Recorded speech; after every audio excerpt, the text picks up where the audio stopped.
Hello. How you Hey. doing? Yeah, very good, thank you. Hope you're well. It's we're in the time of COVID, so this is the look you get today. Yeah, I'm quite young, so can't get to that quite beard yet. This is like a week. No, But it's like a month or whatever. I shave myself every month. I finally got an electric razor, so I can just like take it off real oh yeah. quick and stuff. So, but forever they were sold out, so it was kind of a funny thing. I was like looking Uh, forever to try to get one, but I finally found one at a Target or something, and I was like, uh, So how's it over there? What's it's like 6 o'clock over there, yeah? yeah, just gone 6 o'clock over here in the UK. I interviewed my friend the other week who lives in New Jersey, and we had amazing connection. We had no problems, so that's good. Cool. I'll tell you this. I live in the valley, and it's I don't know. I pay for like the best internet connection you can get. Like I pay all this Right. money, and it still sucks. Like, but when it kind of stutters, it looks like I'm drunk or something because I start talking Oh really right. slow, and then so Oh, it may happen. Just FYI, right, okay. in this discussion and stuff. But yeah, good times, good times. But yeah, no, Yeah, thank you so much for coming on. I really appreciate it. It's good to have you here. sure, absolutely. Yeah, it's a pleasure.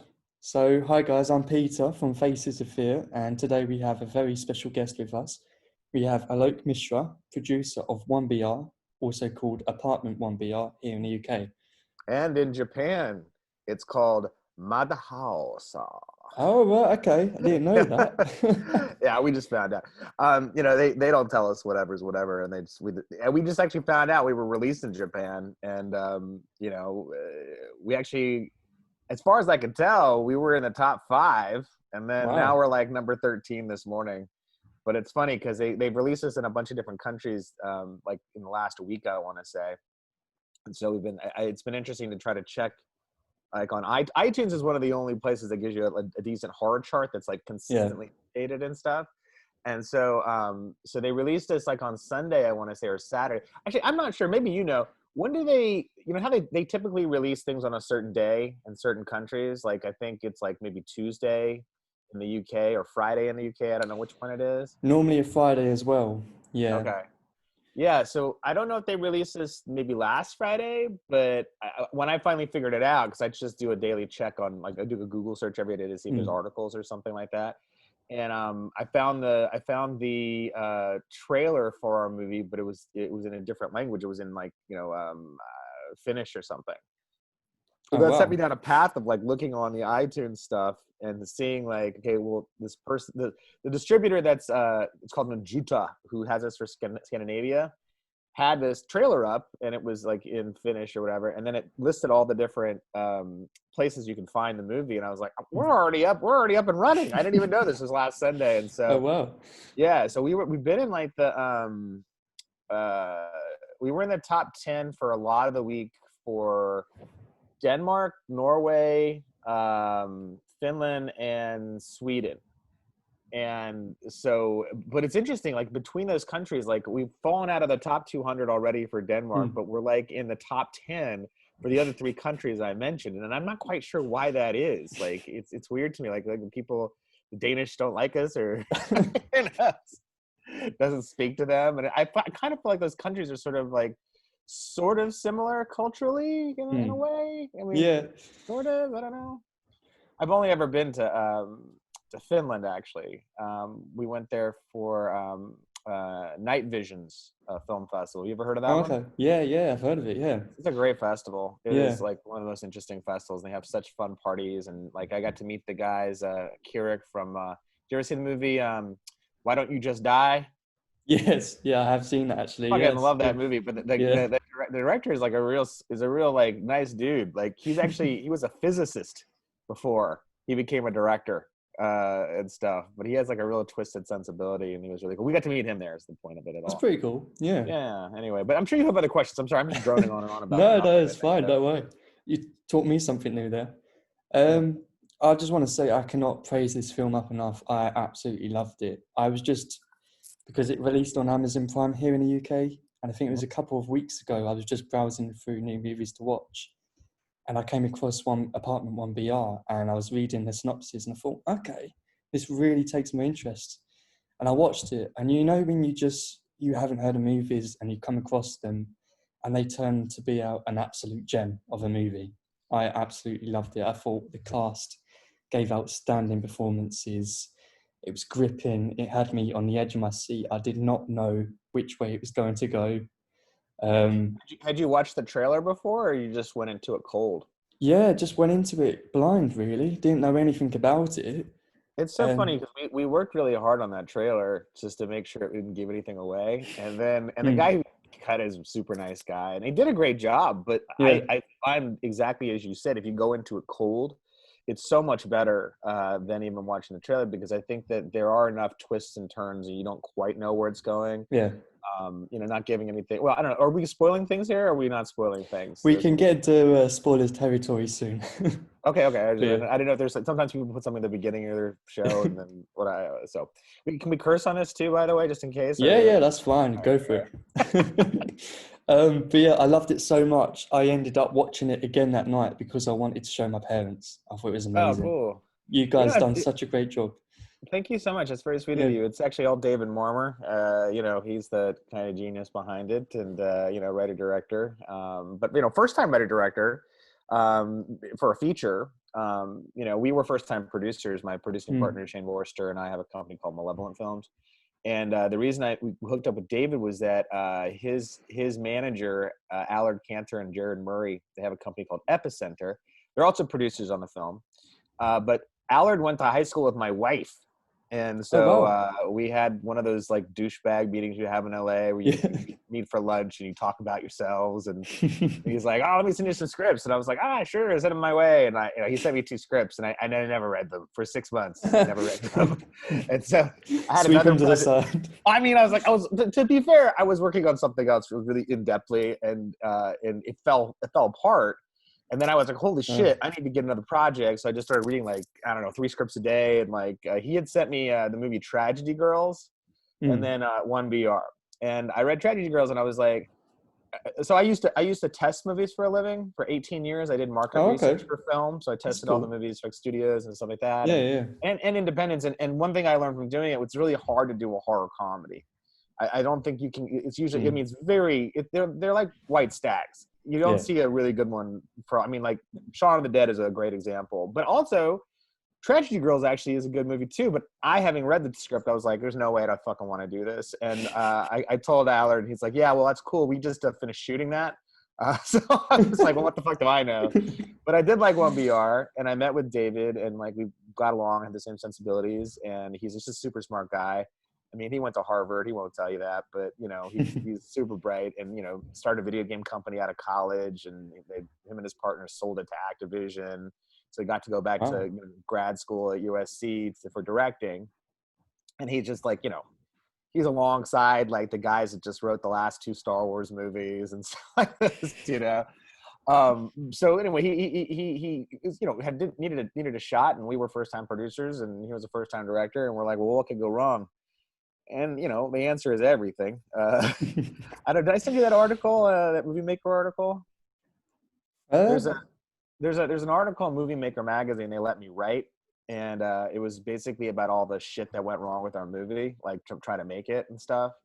And I had stuff in there right, we're in pre-production for the movie, 2 weeks from shooting it, there's this huge fire that broke out. Right next to, in LA, there's the Getty Museum, and it's on the 405. It's called Mulholland Drive, the David Lynch movie. But that entire thing was on fire, and our office is on the side of the freeway. And so we had to move the office to my house, and we found checking Google Earth to see if the office was there, because we were it's just a big plume of smoke. You couldn't tell what was burning, what was not burning. Thankfully, it didn't burn down, but that was one of the trials and tribulations. And then on Monday before the Thursday we're shooting, we lose 3 of our main cast members. The Nicole Brydon Bloom plays Sarah, was not originally meant to play her. We had this TV actress, and she I can't say who she is or whatever, but her loss. She made us hire her douchebag friend from some CW vampire show, so that was originally our Brian as well. So this girl drops out on a Monday, and then hence he drops out on a Monday, the same day. We're shooting on Thursday. And then the very same day, so we went to the bar to try to figure this out because we were in a grocery store buying this girl feminine energy drink that she required. Like, as you know, one of the things you do as a stupid indie producer, you have to do sometimes. Yeah. And we got the news, went to the bar, and then got a call then that our older lady, the Stanhope character, her husband collapsed, rushed to the hospital, was dead. Oh, God. And Oh, so we no. were like, what do we do? And so we pushed everything back a week and just tried to cast. And Nicole was always our first choice, but this other young lady had, like, you know, I don't know, 4 million Instagram followers, and, you know, like was on a successful show on, you know, whatever shitty network, which is now canceled anyways.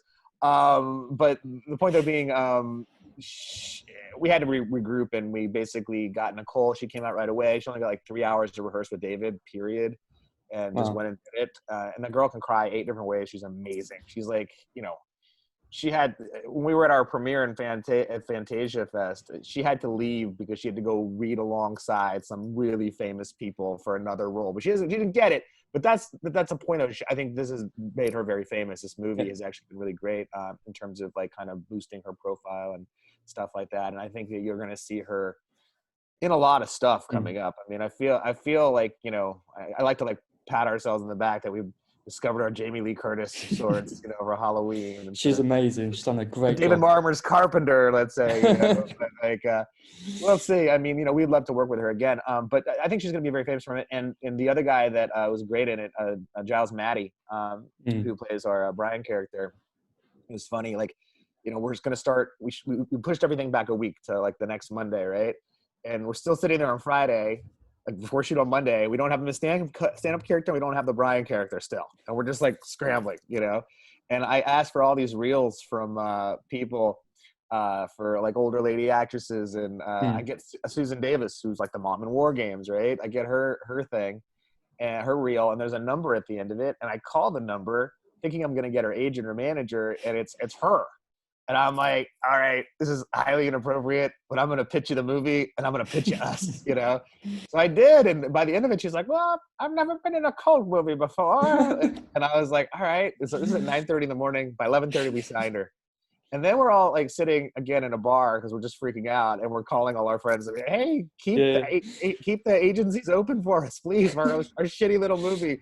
And, like, you know, we're friends with, like, I mean, you know, I tested movies and stuff. I'm friends with Jason Blum and, like, his like head of post production. He's, like, calling around for me, and, like, finally we get a call, like, at like 6:37, and it's Gersh, agency Gersh, and they're like, okay, Giles Matthey is in. And what we found out was that Giles is driving down from San Francisco or something to LA, and he had to pull over to the side of the road and then, like, read the script on his phone, and he only read his part. Which I was like, apparently it's a very common thing for actors to do. I didn't know that, but, like, because I'm just insulted by it, you know, like, why would you read the whole script, you know?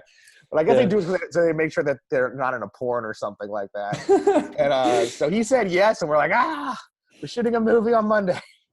So there was a lot. I mean, that was one thing. And then the last thing that was kind of a disaster is that we had, like, I don't know, day 7 or 8 of the production, and I get a text in the middle of the night, something bad has happened, but I think it's going to be okay. And I don't read this text because I'm just sleeping. And I read it in the morning, and I'm like, okay, what the fuck happened here? You know, and they're like, all right, well, in the middle of the night, at like 2:30 in the morning, we had our 3 production trucks, like parked outside our office, which is in a nice part of town, by the way. It's in, like, Bel Air. It's actually Epicenter's offices. Actually, they gave us a room, and this white Escalade pulls up with no plates, and these 3 guys get out of it, and they, like, proceed to break into the first truck, and within 8 minutes they're running away with the truck. Well, we had a parking PA who was in the middle truck. There's 3 trucks in a row, but he was in the middle truck, seeing all this go on. And I mean, thank God they didn't interact with him, because I think he had a gun or something.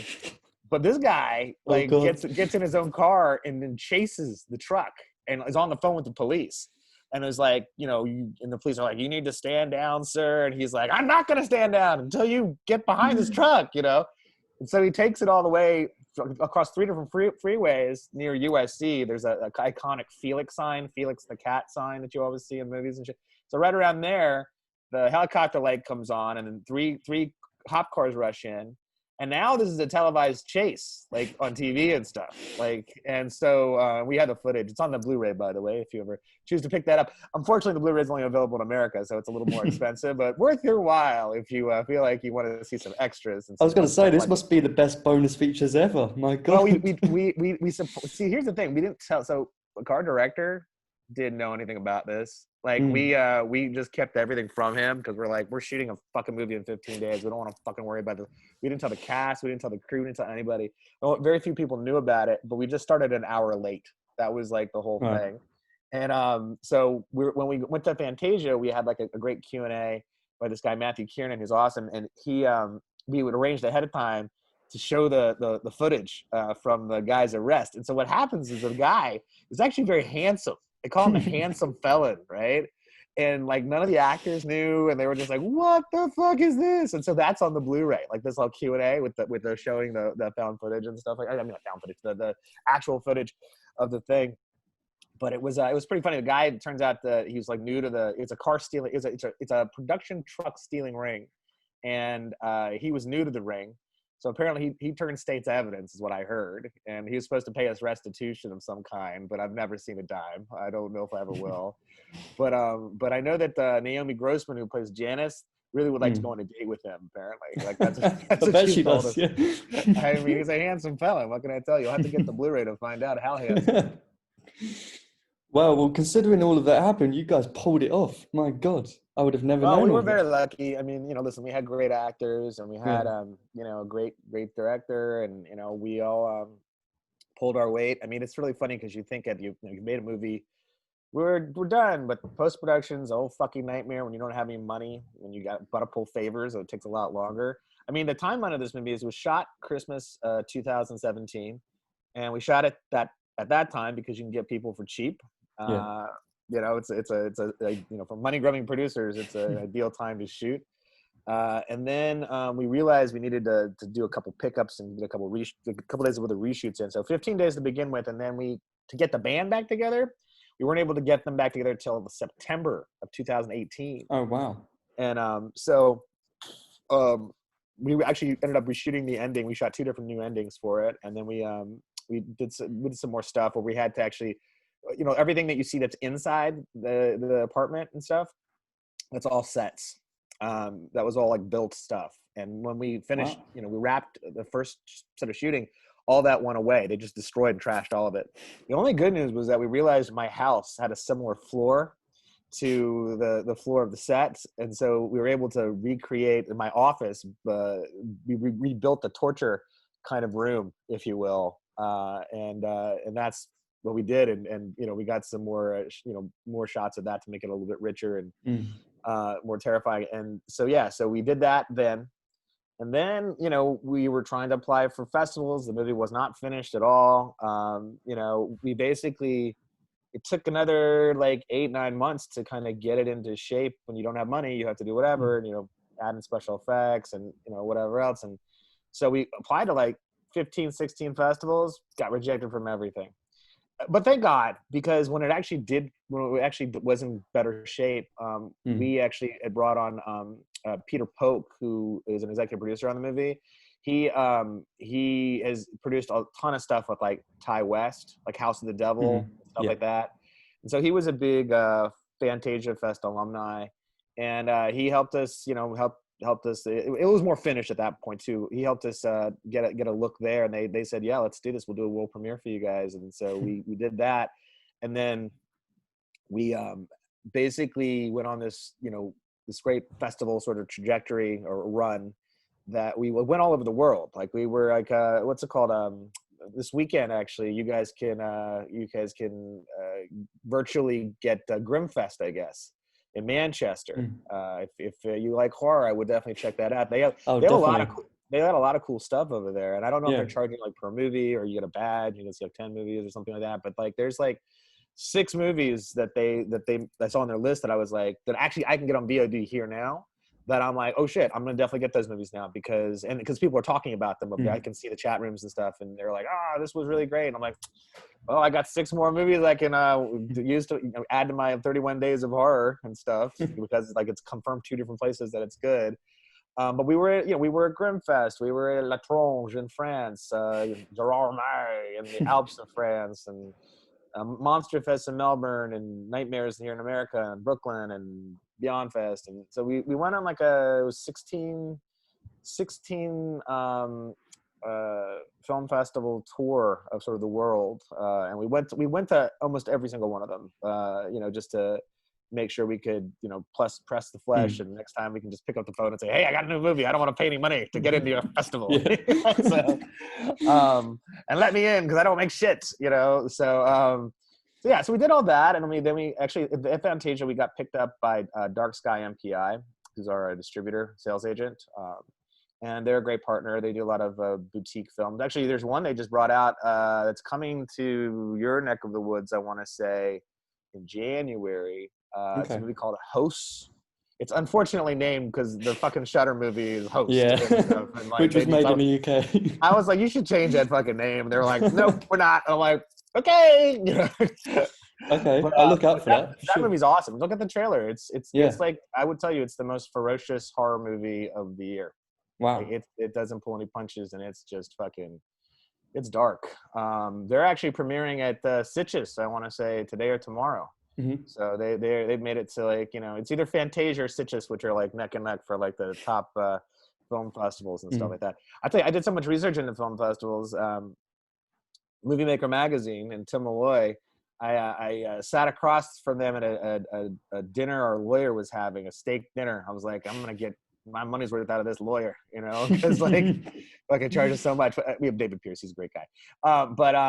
Anyway, I was telling Tim Malloy, who runs Movie Maker magazine, I was like, your genre film festivalist is bullshit. Like, I was like, whose dick got sucked that they got on the list? Because like, I feel like, you're some buddy, secret handshake bullshit's going on. Like, and where's the real film festivals are sort of left out. And he's like, oh, you think it's so bad, do you? And I'm like, yeah, I do. And he's like, well, why don't you write an article? And I was like, well, I fucking will. So I did. And so it's coming out in this month's magazine, the hard copy magazine, which is quarterly or something, I think. But instead of doing 25 like genre film, the top 25 genre film festivals, we did the top 50. Because I think there's a lot of festivals that are left out. And so you can look for that. Like, that'll be online, I think, as well as like in the hard copy or whatever it is. But it's and it's an interesting kind of thing to kind of understand the differences. We didn't rank them or anything like that. We just like put them in and just talked about the good things about them. And we did it as if they're not virtual, as if you could go to the festival, because I think we'll get back to that one day, like hopefully this next year. And this is what's going on right now is kind of bullshit. Like, I mean, it's, I mean, I know that they need to exist and they need to do it virtually just so they keep awareness and they make some money off of it. But it's not the same as going to like a festival and getting to meet the filmmakers and meet the, film lovers. And, and that's what's interesting about Grimfest actually, is that they do a thing where after you, show your movie, you come outside and you just like, there's a line of people that want to talk to you or get something signed. And I was like, I've never signed an autograph in my life, but like, there you go. Yeah. Stay cool. Stay in school. Like, yeah. Anyway, so that was the festival trajectory. We got the distributor, and then they released us in April here in the States, and fucking COVID. We were supposed to have like a theatrical release of like 15 to 20 cities. We were getting our premiere at the ArcLight. None of it happened because of fucking COVID. But we did really well on VOD. And so to the point, and we were like, basically in the top 10 for a month on like iTunes or whatever. And we released in the UK, and we're consistently in the top 10 to top 25, I want to say. Even right now, we're still like in the top 50. And they've done a weird thing. It's kind of clever, I think. They took it off of rental and just made it like £3.99 to buy it. And I'm like, okay, well, I mean, if you're gonna pay $1.99 to rent it, you'd pay $3.99 to buy it, I guess. So that's the only option. You can't rent it right now. You can just buy it. So who knows? But it's still in the top 50 there. And, it's had a nice run. And it did so well that we got the, Netflix, who had passed on us initially, and decided, let's take another look, and, gave us a shitty deal, which we took. But it's only for a year. So we'll see. Maybe they'll come back at us. I think they will, though, to be honest. Yeah, they've got to.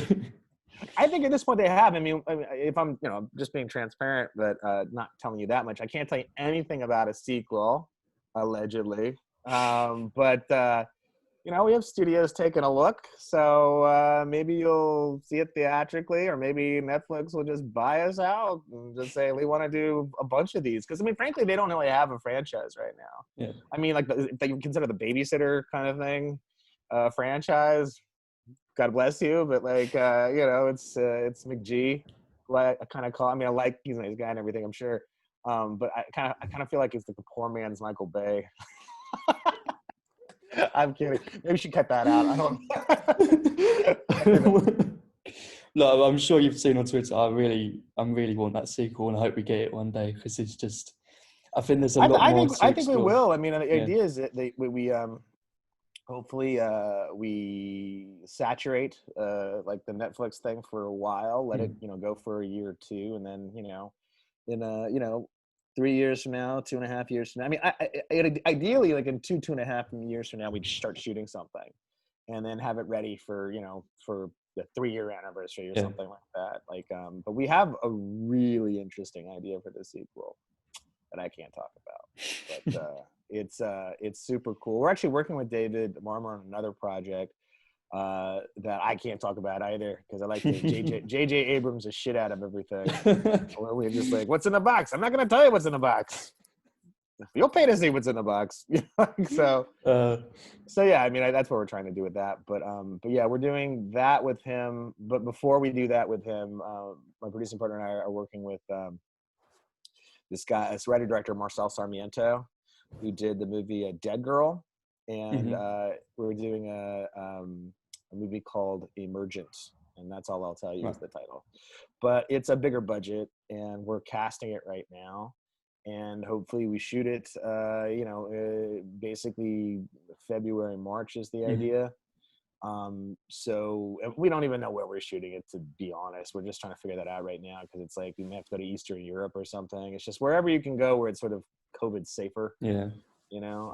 Because it's just a nightmare. Like everything that you have to do to be compliant for COVID destroys any kind of tax credit that you get, like here or Canada, So you have to go someplace that, like, not only do you get the tax credit, but then the exchange rate is in your favor too. So yeah, that's sort of what we're up to right now with that. But it's interesting, like going back to the 1BR stuff, it's had sort of a life of its own. Like, I mean, we did our best to sort of promote the film, when we released in April, and right around that time we kind of found out about the Netflix thing, and so we sort of had it in our head as a missive to raise as much awareness for the film as we could, and we had really great partners in terms of the actors and stuff, and also other producers who would come on and do podcasts and stuff like that. Like we've done so many between when we released and when we came out on Netflix. We did so many that I think that's maybe one of the main reasons that we actually had gained traction there, and we're able to, because I mean, like, even all our friends that we know, we can maybe get at 100,000 people if everyone in the production told every one of their friends, and they told a friend, and they told a friend, can maybe get 100,000 people. Yeah. But Netflix has like 80 million people like in their like subscriber base, and that's the people that are truthful about even subscribing. We don't know who's like sharing their password with their fucking mother or whatever the fuck it is. So anyway, that all being said, the movie got to #1 on Netflix, which was just nuts. Like that, we could not have predicted that, but it was such like great, like it was a great culmination of all the effort that we had put into it. Like, I mean, I swear I cried because I was like, we did it. Very well deserved. Yeah. Oh no, trust me, I put the Rocky IV, soundtrack on in the background, and I just went and like, was able to like brag about it and stuff. So, who's that in the back right there? That's my little dog, my little Molly. Oh, she's gone now. That's cute. I'm a big dog person. I have a German Shepherd. She's like at the door scratching right now. She wants to come in. Oh, like, bless. Why don't you do that right now? No, I mean, she's inside the house, not outside. Yeah. But yeah, it all culminated into that, and it was all like, we're all very happy about it. And for a little film like ours, there's only one way. There's only one more happy ending we could have. I will tell you this, and it's to be considered for some sort of maybe award. I know when is this going to air, by the way? Just so I have it straight. So I don't know if I can tell you what the next thing I'm going to tell you or not. Probably next week, next Friday. Okay. Yeah. Well, I mean, I don't think we're just going to look this up, but I think the Saturn people are looking at the movie like this weekend. So we'll see Hope there. so. Maybe we It get a deserves it, nomination or honestly. It does. But we'd also like to be sort of considered for the Independent Spirit Awards. So we'll see. I mean, we definitely made this like this is an independent film. This is like definitely like SAG ultra low budget. I mean, it'd be interesting to see if we because it's interesting like that particular awards program, which is done by Film Independent. It has like they always have like all these films that are nominees that you've never heard of. So I feel like we have a real shot, like maybe getting something. We'll see. I mean, the Cassavetes Award, or the Cassavetes Award is a film's done under $500,000. Anyway, but that would be the cherry on top. But we've already listen, we've had a good run. Like it was a thing where it did better than all the expectations we could have had. But I mean, a lot of it was purposeful because we like I said, I used to work in testing movies, right? So we tested the movie. We figured out like we didn't need that much more of the cat. Like I wanted to see the cat like pop out of the oven. Its eye just or whatever. And we found, and the director did not want to see that. But we found out from testing like 25% of the audience did want to see that, and that 25% of the audience was like hardcore horror fans. But here's the truth: we're not a hardcore horror movie. It's not. It straddles the line to many things, but I kind of think of it as a psychological horror thriller with elements of horror. Like that's sort of what that movie is. And so we learned from the testing we shouldn't show any more of the cat. And I swear to God, the cat, that fucking cat is like the if you get a bad review, it's because the cat. If you look like on Amazon, like in the US, it's like I cannot stand films that have pet violence. I didn't even finish the movie. This is our #1 comment. This is the thing that's been most helpful for people. I'm like, are you fucking kidding me? If you even fucking watch the trailer, it's kind of intimated that we like do something to that cat. I mean, we tried to like not make it a shocking thing for people who are so trigger happy, but it's like literally like watching a boxing match and then someone bloodies someone's nose and then you complain about that. Like, he bloodied his nose. Like, you're watching a fucking boxing match, you jackass. Like, it doesn't make any sense. Like these people, like honestly, you can kill 100 people, but you kill one fucking cat. Like, right? Like this is. I mean, if they don't like that, they're not going to like the movie Becky. I can tell you that. I just watched that this week. There's like not some good things that happen to dogs in that movie. I'm sorry, spoiler alert. No, yeah, I've seen more people get upset over the cat dying than like Sarah being tortured.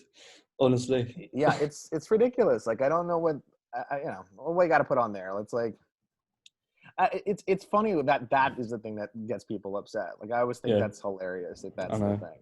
But anyway, what can you do? But like I said, we've been very happy with everything that's happened. It's the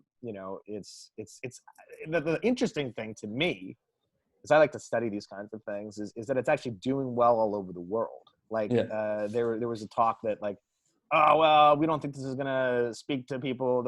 I'm like, fuck you. It's like in the top 5. It's like it's against like Fantasy Island or Bloodshot, these bullshit movies. I mean, actually, Bloodshot wasn't as bad as I thought it was going to be.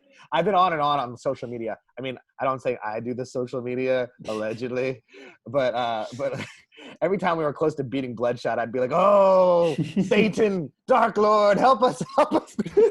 Bloodshot. And we did. We finally did, though. That was the funny part. Like we did, and I was like, "Oh, happy day!" The Dark Lord. It's like, anyway, I'm not a Satanist. I'm just kidding. But it's like this little movie is like standing up to all these big films. And the funniest thing was they even made an article. Forbes put an article out when we got to #1 on Netflix. They're like, this little no-name horror movie just beat the shit out of Jamie Foxx's Project Power. Like, who are these people? And I was like, and then we tweeted Jamie Foxx, sorry player, game recognizes game though. He didn't respond. He didn't respond back to me. I bet. That'd been funny if he did though. Yeah, it's sorry, go.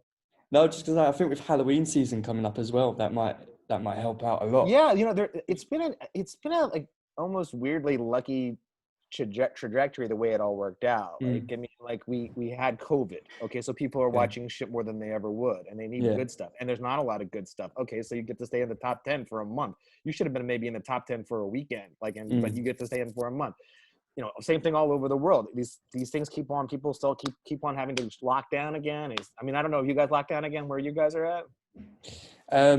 There's some areas that are in local lockdowns, but not a national Okay. lockdown yet. You can go to the pub, is what I mean to say, right? Yeah. Well, Fucking they lucky shut 10 bastards. p.m. Not after 10 p.m. Who cares? Go at 5. Like, Yeah. how much can you drink and how much time? Like, Yeah. you only need. I mean, you only need 2 or 3 good hours there. No. Like, it's just like that's the one thing I fucking miss. It's like, ugh, can't go to bars, can't do whatever. Yeah. It's like, you know, I've been stuck with my baby. Like, I love the baby. Don't get me wrong, but like, you know, this baby Han Solo'd me the other day. I was like, hey, I told her, hey, let me tell you a secret. I love you, and like, tell me a secret. And she's like, I know. This baby just Han Solo'd me. So anyway, it's kind of funny. But yeah, the other part of it is that the movie itself has some sort of meta like thing where, you know, you're paranoid of your neighbors, and now in real life we're paranoid of our neighbors and stuff. So that's been an interesting thing of it. The fact that it came out in like August and got to have sort of like its saturation period, people discovered it and whatever else, right? And now we're into October where it's like, everyone's 31, you know, days of Halloween. Like, well, this has been on so many people's lists because it's on Netflix. It's easy to get at and has, like, you know, some mostly good reporting and stuff. You know, it's tough. People want to hate on things. You know what I mean? It's like it's crazy to me, like that amount of people who would not even see a movie and just literally just be like, I'm giving you a 1. Like, I know. Really? How can I even judge if they haven't seen it? Oh, but you get so much of that. Or people don't even watch the whole movie and they're just like, and I know, I mean, albeit we have a bit of a slow burn, but we tried to make it a tight 90 minutes. I mean, it moves pretty purposefully, you know, through the movie and stuff. Like it doesn't settle that many places. And if it does, it's, you know, character building or whatever else and stuff. What was I going to say? Yeah. So in the October for Halloween and stuff like that. And then if we get lucky, then you know, maybe we'll do some award stuff. But I don't think any of the award stuff's happening when it normally happens, to be honest, because like they pushed like the Spirit Awards are usually the day before the Oscars typically, Right. and they pushed it to like April or something crazy. So I'm like, okay, let's see what happens. But yeah, that would be like the cherry on top if we can get to that stuff if it happens. But you know, it's My fingers are crossed for you. That'd be nice. I hope so. I'd love to see it happen, but you never know. But like I said, I mean, chances are if we are doing whatever we're supposed to be doing, we won't even be in the country for these awards. You know? fly back from Eastern Europe to wait for 2 weeks, and then, you know, I'm not gonna do it. Let's watch it on TV or something. I don't know what. We'll see what happens. But yeah. Do you have any more questions? I'm sorry, I feel like I've just kind of gone off on weird tangents here and just it's fine. Giving you information, but maybe in some sort of free form way, I guess. No, I mean, it's great to have you on the show, obviously, because I think this film deserves a lot of attention. You know, it's a great film, and yeah, I want to help you guys hopefully get a sequel as well. So, well, I mean, you know, I keep on telling people, you know, Twitter your Netflix UK. Tell them you would like to see this movie here. I'll keep on at it, definitely. I mean, we're willing to say yeah. Just give us a fair price this time, motherfuckers. I was going to say as well, you know, like sometimes you watch movies and like you forget about it the next day. With 1BR, I watched it a couple of weeks ago and it's still in my head, still stays with me. And for a film to have that effect, it's amazing. You know? People say that, and we're very flattered by that. I mean, David wrote a really. I mean, it wasn't meant to be timely, because we didn't know this would happen. But like, it in a weird luck sense sort of way, it just became that way. But what other stuff did you like this year that you've seen? I did like Host. Yeah, Host was good. Host was effective. I mean, it's weird though. The only thing for me is that it's like, I mean, is it a movie? It's like 55 minutes long. I mean, it feels just right, but like I didn't really. I was like, that's 55, only 55 minutes. But that guy actually, that crew, I think, got like a 3-picture deal with Blumhouse, so good for them. Yeah, they did. Have you seen Spiral yet? No, I haven't. Do you have Shudder? Yeah, I just got the subscription I think recently. it's on there. I want Is to it? say, Oh, okay. yeah, that's really great. That's on there. Color Out of Space is really fucking nuts. Seen Nick that Cage. advertised as well. Yeah. You should watch that. Yeah. La Loña is a Mm. Guatemalan film. Fucking amazing. Really, that's definitely something I've been talking about. It's one of the best horror movies of the year. Impetigru is an Indonesian horror movie that's on there too. I think I don't know if they have different movies per country Yeah. sometimes, I think they might do. but if I kind of feel like some of them they bought for the world for Mm. Shutter. So like I think Tigers Are Not Afraid, Mexican horror movie from last year is fucking on there. It's awesome. Yeah, I mean that Shutter just pays for itself. It's like, you know, It's a great service. Honestly, oh it's my amazing. God, it's like Yeah. it's half the price of a beer in LA. I know. Like, I mean, you're just like, I'd do that all day long. I mean, I would just buy for the year because it's like a little Yeah. cheaper or something like that. I'm like, I know they're pretty good about curating it and also just sort of releasing stuff like that I see on VOD and I'm like, oh, I really want to see that movie. Oh, it's on Shutter. Okay, good. I don't have to pay like extra money for that, you know? So, but that's been some good stuff. We saw a lot of really cool things on the festival circuit. Like I was telling you, Host, it's coming out like in January, I want to say there. It's good. There's a movie called Dead Dicks that's really What a funny. name. Like, I mean, right? But it's Yeah. it's actually a really interesting movie from these writer-directors that are a married couple, actually. So that's a cool movie. And then Deeper You Dig, I think, is on Shudder too. This is a movie a whole family got together and did. Like the mom, the dad, and the daughter just like did this movie, and it's really effective. Like Wow. it Yeah. actually premiered at Fantasia with us. I think it's at like 97% on Rotten Tomatoes or something like that. Good. Although Rotten Tomatoes, it's to be believed, but sometimes it's just so fucking far off. Like, Yeah. you know, No. it's like Yeah. this is like such a, I don't know. I saw this assistant movie and I was like, oh, it's like 93. This is a piece of shit movie, by the way. Like, it's not a horror movie, by the way. It's just, it's about a Me Too thing with this girl working in an office or something. And it's just like, where does it go? It's like, I tried to watch this on Amazon or something, and I was like, I'm going to, I won't talk about it. I don't shit on anybody any more than I have. I just get very disappointed with things sometimes.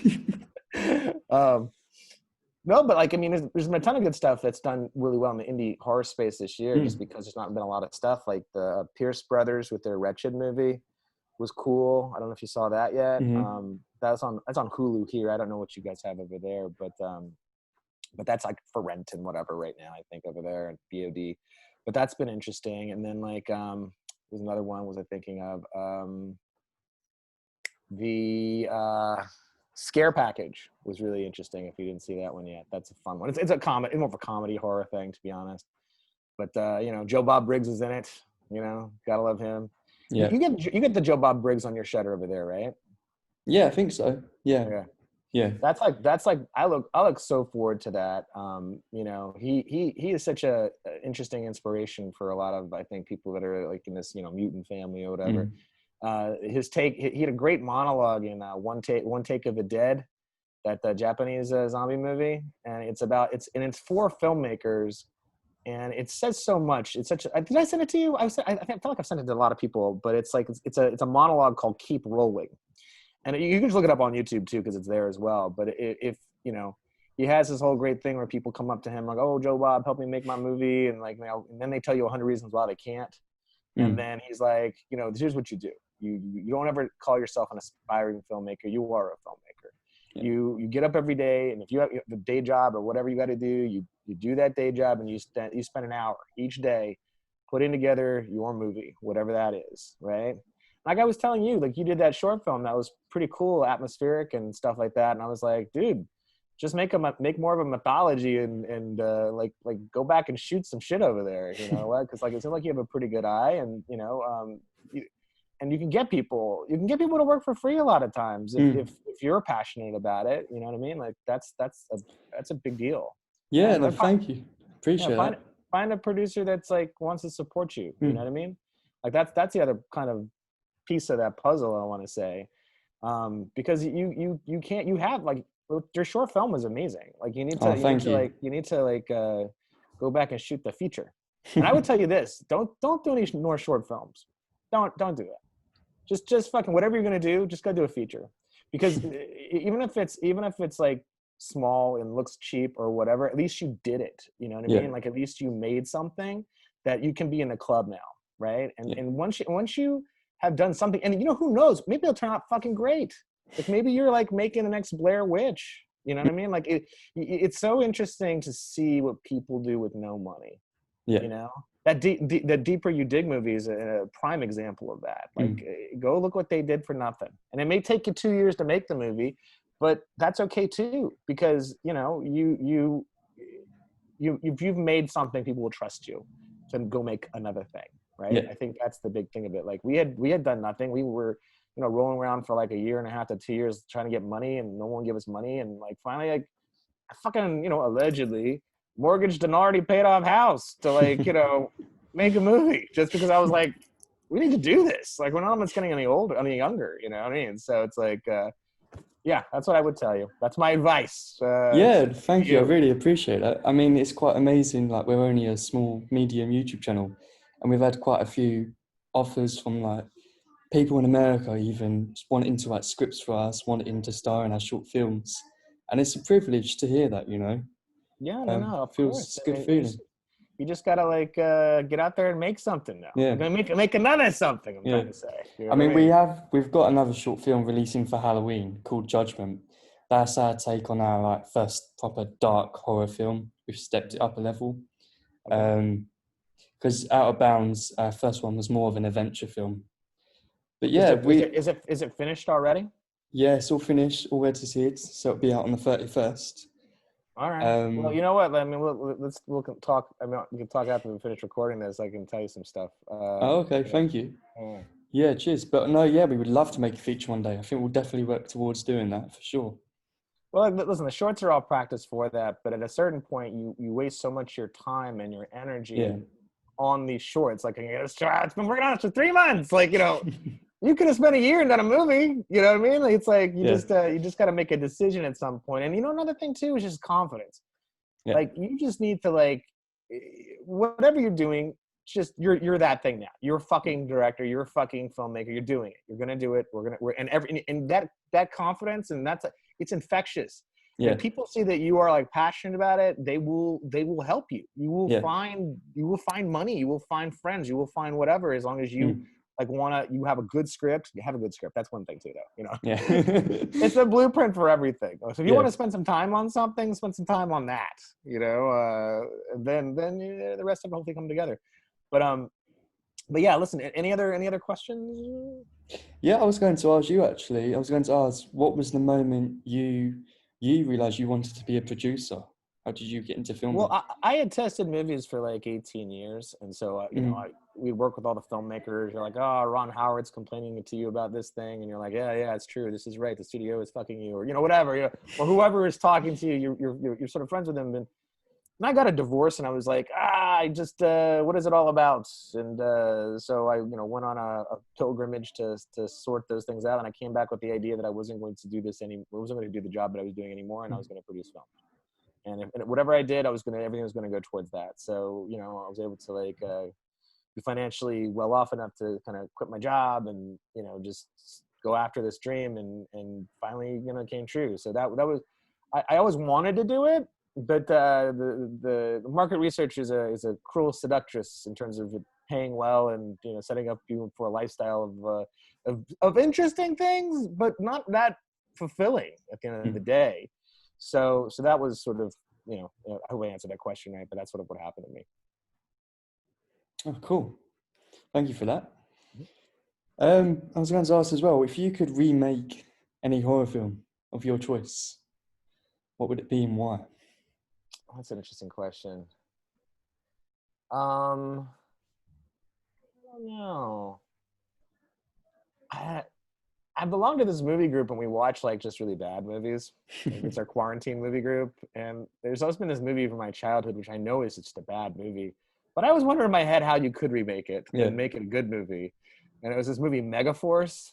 Wow. It's a terrible film. It's like Barry Bostwick is in it, and it's just like Persis Kambata, like the girl that was V'ger in the Star Trek movie, the Indian lass or whatever. She's in it too. Ugh, I don't know that I'd actually remake it though. It's so bad though. Maybe you should just stay where it is. Stay away. You know, I don't know. I mean, it's hard to say. Like I watch so many horror movies that I'm so sort of far away from wanting to remake them. Like, because I just kind of feel like a lot of times there's very few times where it's actually turned out good. I mean, the Thing is like one of my favorite films, let's say, and that's a great sort of remake. I mean, I don't know. It's hard for me to like want to fuck with something that's really good. You know, I just think that's a laziness on our part nowadays. Is that, you know, it's just such a sure thing. They think that they can sort of remake certain things, and they don't usually turn out very, very good. I mean, normally. So I don't know. I'm trying to think if there's anything I straight up legit would want to like. I just saw Mask of the Red Death the other day. It happened like I watched it the same day that Trump like got the COVID, and it just the whole thing is like Trump. Like he's like having this party when these people are and everyone's getting sick, and finally he's like the devil. You know, I mean, it's like, I mean, I don't know that I'd remake that, but that's an interesting sort of idea of sorts. You know, we're trying to do more as a production company. We're trying to do sort of more elevated horror.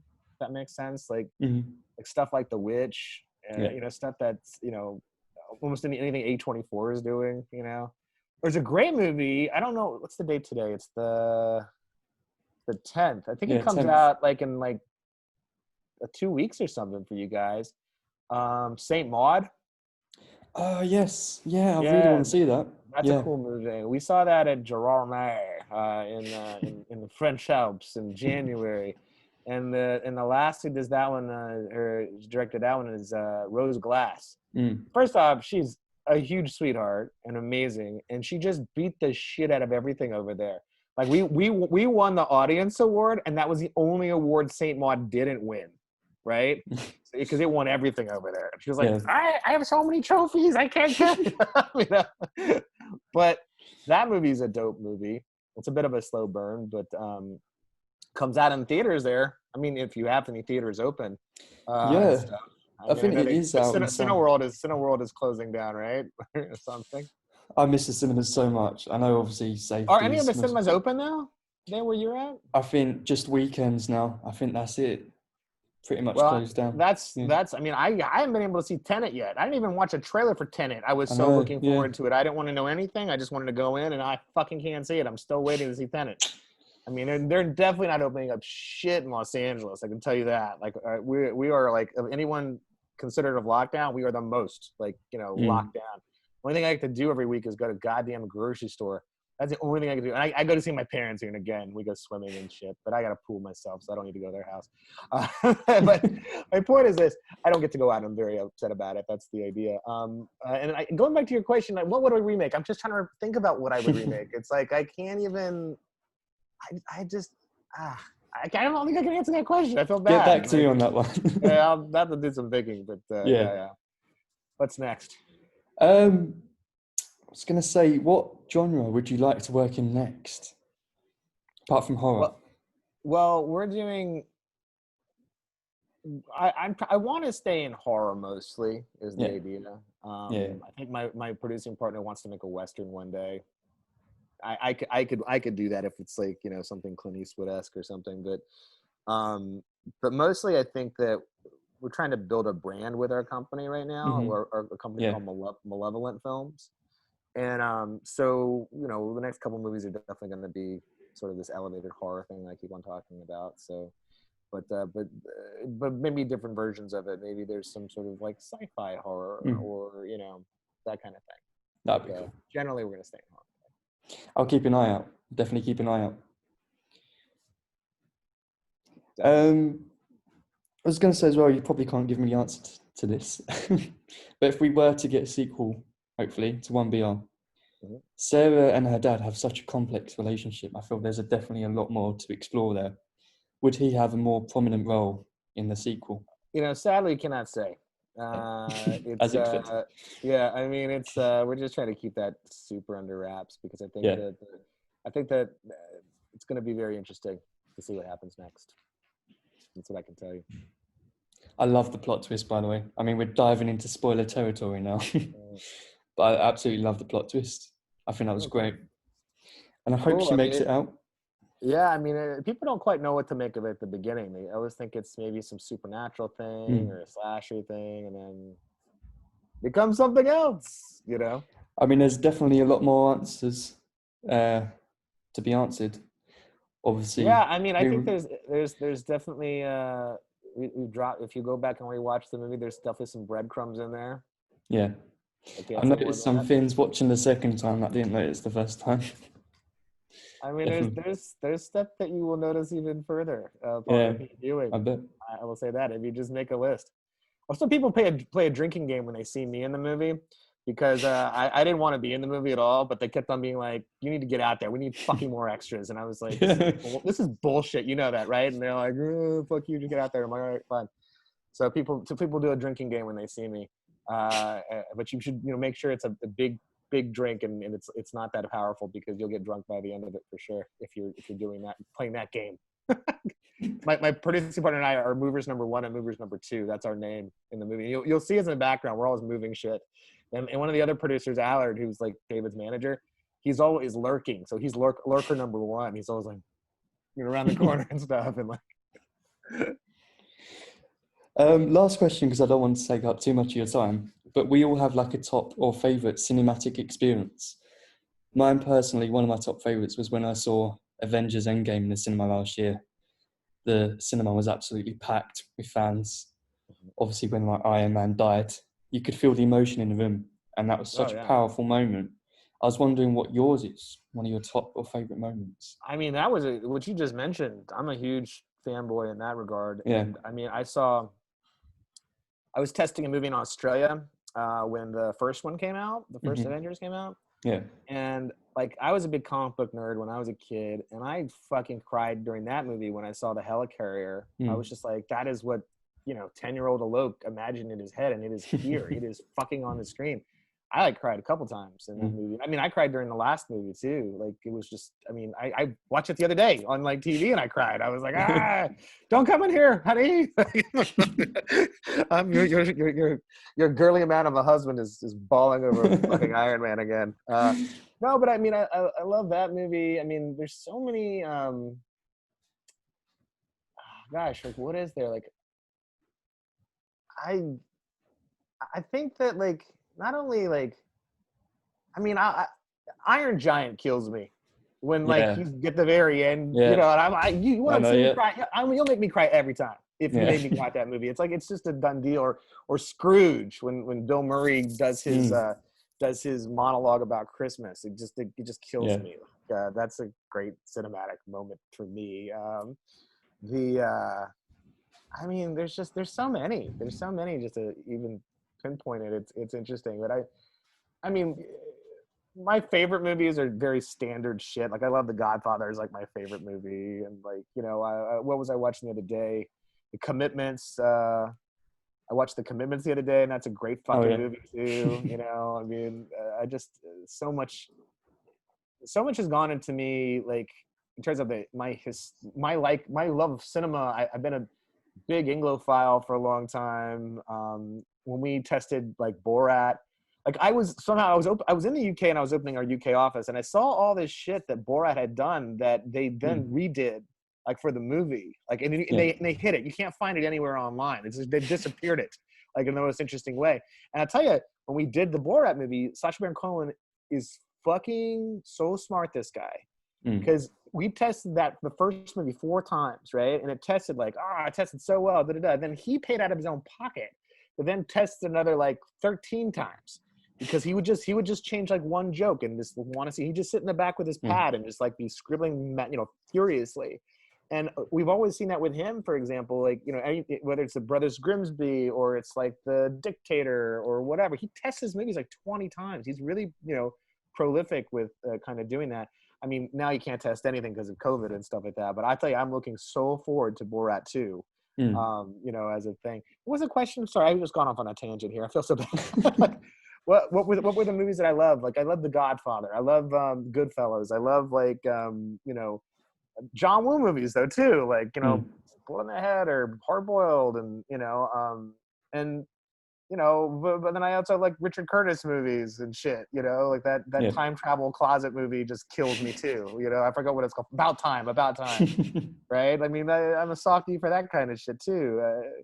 I don't know. It for me. I don't know. There's so much interesting cinema to go back and study if you haven't already. Like if you want to become a student of horror, then watch horror movies. See what's scary. See who you can borrow from. It's not like you're not copying anybody. Fucking Scorsese stole shit. I'm always thinking about a way to steal that. Did you ever watch Exorcist 3? Yeah, I've seen it. Yeah, that scene with the nurse when the guy comes out with the clippers and stuff. I'm thinking about a way to steal that scene one day. It's somehow. I know. Yeah, got a way to steal that scene. Like I'm always thinking. I always suggest for people, if you want to do horror, go in, do a deep dive. Like go for the masters. See, Carpenter did so much. It's almost like this is the reason I know Shakespeare exists. Is Carpenter exists because he did such a good amount of work in a small period of time, and it's just classic stuff. I mean. Hitchcock did so much interesting stuff as well. Like if you should go back and look at it. I mean, if you're doing your 31 days of horror, try doing taking 2 movies from each decade starting in like the 50s. And that will help you understand where horror came from and what it can be, I don't know. I've given you a loosey-goosey answer. I don't think I've answered the question properly, but that's my answer. No, that's fine. I mean, kind of linking into that, I was going to say, obviously horror at its best makes viewers uncomfortable. That's kind of what it's meant to do in a way. And with 1BR, when Sarah was pinned up against the wall, her hands, when that hammer came, nailed it in. That was a tough scene to watch. Very tough scene to watch. We wanted to use practical effects, to be honest, actually. But I'm not going to say whose fault this was. I don't know whose fault it was. But they put the bladder here instead of here. Right. And so when we were trying to do the thing, it wasn't coming, and they took the arm to the this is when they're shooting in my house. They took the arm to the bathroom, and it just exploded all over the bathtub and the shower curtain and everything. And my wife was she was away when we were shooting this because we had a baby and stuff. She came. Well, we didn't have time to clean it up. She came back. She's like, "What the fuck happened here?" And I was like, "It's just it'll wash out with warm water." And she's like, "Why didn't you wash it out with warm water?" "We didn't have time, woman. Get off my back." It's like. So, it was an interesting thing, that scene. We had to use a little bit of VFX on it. Unfortunately, we want to do practical, but it's a very tense scene, and that was a great scene to watch all over the world, different film festivals and stuff. Because I would just be like, let's see what happens, and people freak the fuck out, people get up and leave, and it was really interesting to see the different reactions, but everyone is just kind of glued to their seats during that scene, and then the ending too. When Lisa gets it, spoiler alert, or whatever, and then Sarah goes after Jerry and stuff. People will be cheering by the end of that scene. And then when she goes to Brian and does him in too, people would totally clap to that scene too and stuff. Yeah, I was doing all of that. Yeah. People are talking to the screen like, "Get out of there! Get out of there!" Why are you stopping running? Why are you stopping running? It goes to show how invested you are in the movie. Definitely. Yeah, because I was sucked into it. I really was. Yeah, it's interesting just watching. I'd always kind of. Because I did this when we were testing movies, I'd always stand at the side and just kind of watch the audience and stuff if I could, if it was one of those theaters that are stadium seating, let's say.